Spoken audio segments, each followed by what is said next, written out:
The morning my lake went silent was the moment I realized this wasn't just about a house, it was about power.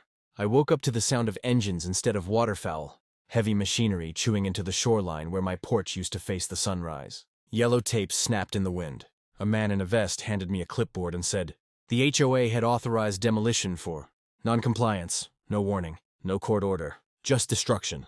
I stood there barefoot, coffee shaking in my hand, watching my lake house splinter into memories, and I swear something cold settled in my chest. Stay with me, because what I did next turned their farmland into dust. That house wasn't just wood and glass. It was my grandfather's retreat, built when the lake was still wild and the cornfields were small and honest. The deed predated the HOA by decades, and the water rights attached to it were older than everyone yelling orders that morning. But the HOA board had been flexing lately, drunk on fines and threats, trying to absorb independent properties into their control.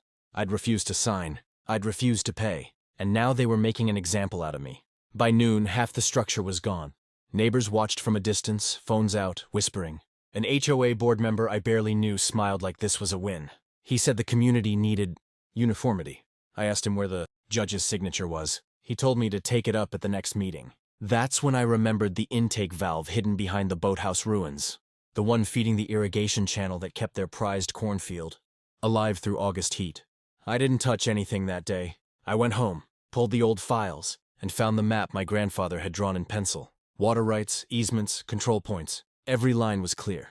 The lake fed the channel fed their crops, and the gate belonged to me. They destroyed my house, but they hadn't erased the past. That night, the lake was perfectly still, reflecting the stars like nothing had happened. I made a decision under that sky, calm and final. If they wanted to take what was mine without law, I would remind them how ownership really works. I wasn't angry in a loud way. I was precise. I documented everything, photographed the machinery, recorded names and logged times. I called no lawyer yet. I wanted them comfortable, convinced this was over, certain I would fold. Silence can be a tool. While they celebrated, I planned, measuring consequences the way farmers measure rain. Patiently, knowing seasons always change. I slept well, because clarity can be more powerful than fury. By the end of the week, the HOA acted like the lake house had never existed. Debris was hauled away. Notices were posted about community safety. At the next board meeting, they spoke in polished sentences about progress and compliance, never once saying my name. I sat in the back listening, learning how confident people sound when they believe leverage is permanent. After the meeting, a farmer named Ellis found me by the parking lot. His boots were cracked, his hands permanently stained with soil. He asked carefully if I planned to sue.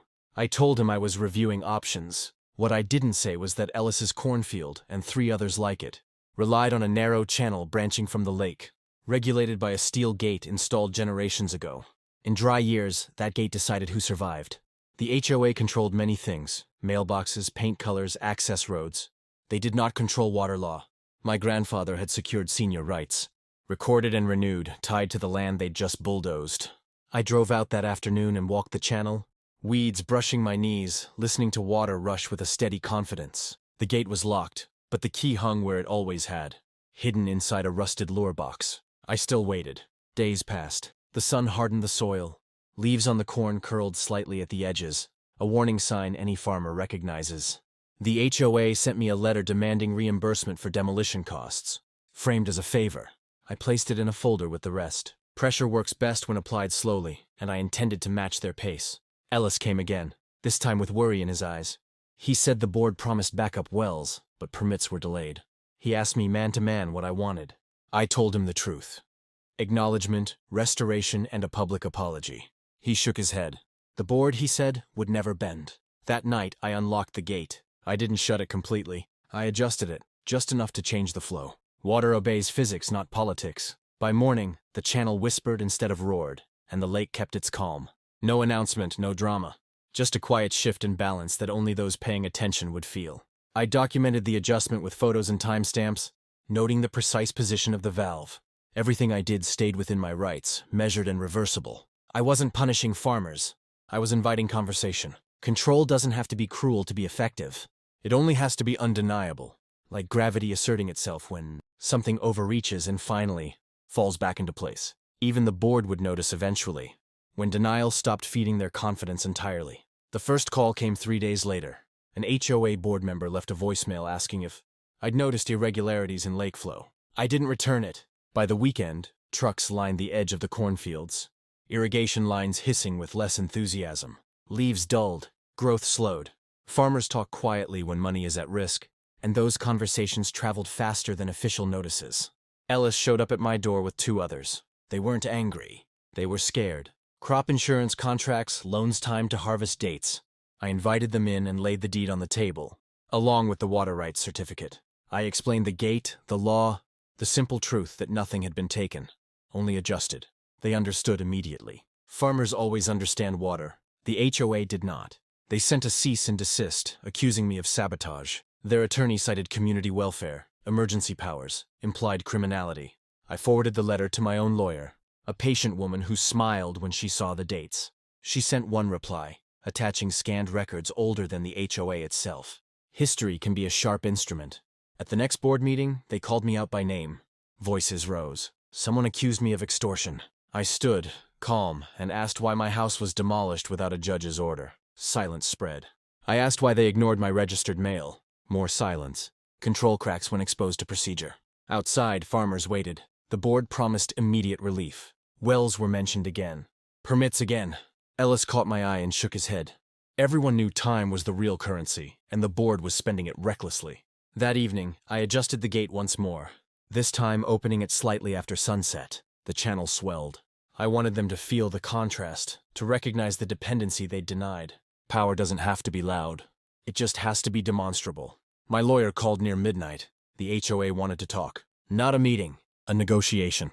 I told her my terms hadn't changed. Restore what was destroyed, acknowledge wrongdoing, compensate fairly. She said they were listening now.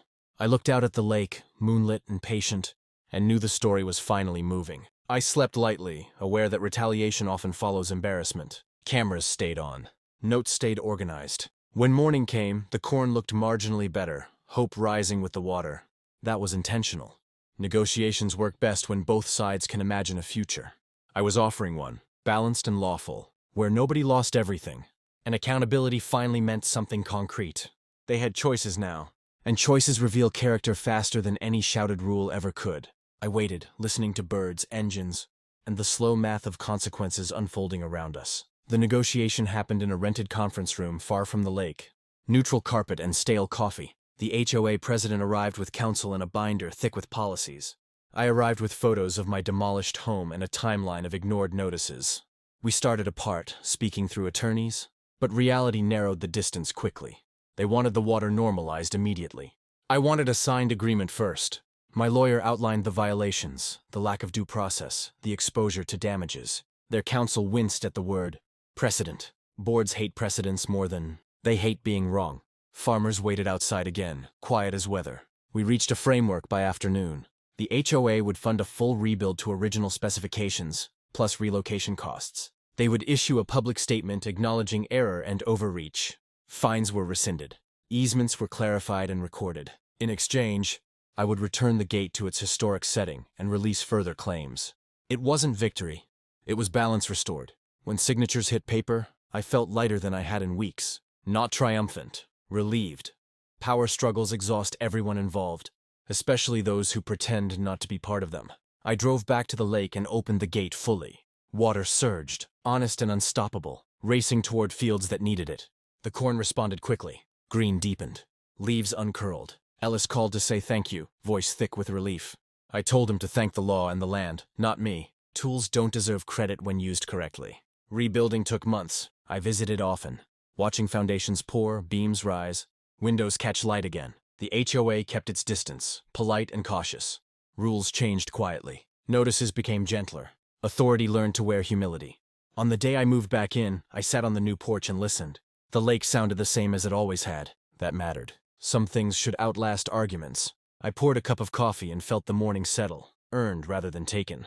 Neighbors stopped by with casseroles and stories, curious and kinder than before. Conflict has a way of educating a community if it doesn't calcify it. I shared documents with anyone who asked, encouraging questions instead of rumors. Transparency cooled old tensions. When the rebuild passed inspection, the county clerk recorded the updates, clean and permanent.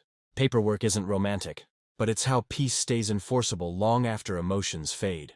I planted willows along the shore, planning for shade decades ahead. The lake accepted them without comment, roots drinking patiently. Stewardship, I learned, is quieter than control, slower than revenge, and far more durable when tested by time. That lesson stayed with me, steady as water moving where it belongs without asking permission. People still ask if I regret touching the gate. I tell them I regret the demolition, the arrogance that made it seem acceptable, and the fear it spread to people who never asked to be involved.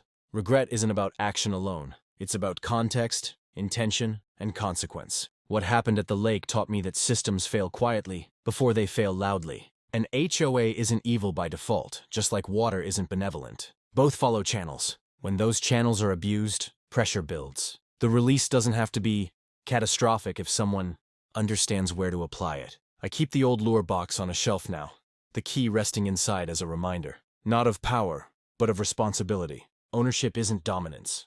It's stewardship with teeth when necessary. Laws exist to balance neighbors, not crown rulers. When someone forgets that, the balance tips until corrected. The farmers had a good harvest that year. The board elections brought new faces. Rules simplified. Appeals processes strengthened. None of that makes headlines, but it's the work that matters. Quiet reforms outlast dramatic standoffs. On calm evenings, I watch the channel from the porch, water moving with purpose. I think about my grandfather drawing lines on paper, trusting future generations to read them. I hope I did right by that trust. I hope I showed that you can stand firm without becoming cruel. If you're dealing with overreach, document everything. Learn the boring parts. Ask patient questions. And remember that leverage doesn't have to be loud to be effective. Sometimes it's just a gate, a record, and the courage to use both lawfully. I rebuilt more than a house. I rebuilt boundaries. Neighbors learned that respect travels both directions. And boards learned that authority ends where rights begin. None of this required shouting or threats, only persistence and clarity. When conflict arises, look for the oldest documents and the simplest truths. They tend to outlast bluster. Water will always seek the easiest path, and so will justice, if you clear the channel instead of blocking it. I don't share this story to encourage retaliation. I share it to encourage preparation. Know your rights before someone tests them. Build relationships before you need them. And if you must act, do so proportionally, reversibly, and with records. Winning isn't about humiliation. It's about restoring equilibrium so ordinary life can continue without fear. That's the ending I wanted, and the one the lake quietly endorsed. Time has passed, seasons turned, and the porch creaks like it always did. Peace feels earned when it's built carefully, protected patiently, and shared generously with everyone downstream, including those who once forgot what community requires from us.